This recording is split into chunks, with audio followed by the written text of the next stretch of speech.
সেনাপতি সেনাপতি আমার বিরুদ্ধে আমার রাজ্যে ষড়যন্ত্র চলছে। কারা মহারাজা? আমি কি তাদের গলা কেটে আনবো? না না না, সে তো আমার নিজেরই লোক। রোজ খাবারে ঝাল বেশি দে, এটা কি নিশ্চিন্তের ষড়যন্ত্র না? এ তো বড় বিপদ, রোজ পেট পুরে কয়লা হয়ে যায়। চুপ করো সেনাপতি, দেওয়ালেরও কান আছে। কাল রাতে জাল খেয়ে ঘুমাতে পারি নাই মহারাজ, নিশ্চিন্তে ষড়যন্ত্র চলছে। না না সেনাপতি, আমি সিদ্ধান্ত করেছি কালকে থেকে আমার রান্না আমি করে খাবো।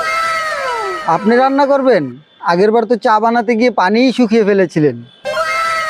তা হবার হোক, নিজের ষড়যন্ত্র নিজে রান্না করে খাবো। এটা তো নিশ্চিন্তে আত্মঘাতী সিদ্ধান্ত মহারাজ। সেনাপতি, তবু আমি স্বাধীনতার চাই। মহারাজ, স্বাধীনতা যদি হয় কাঁচা ভাত আর পোড়া ডিম, তাহলে আমিও আপনার সাথে লড়াইয়ে নামবো। সেনাপতি, তুমি আমার সত্যিকারের বন্ধু। আর আপনি আমার পেটের সত্যিকারের শত্রু মহারাজ। এই দুনিয়ায় ষড়যন্ত্র অনেক। এর বুদ্ধি দিয়ে ঠিক করো, ঠিক ভুল তুমি চিনতে শিখো, তাহলে রান্নাও বিপদ ডেকে আনতে পারে।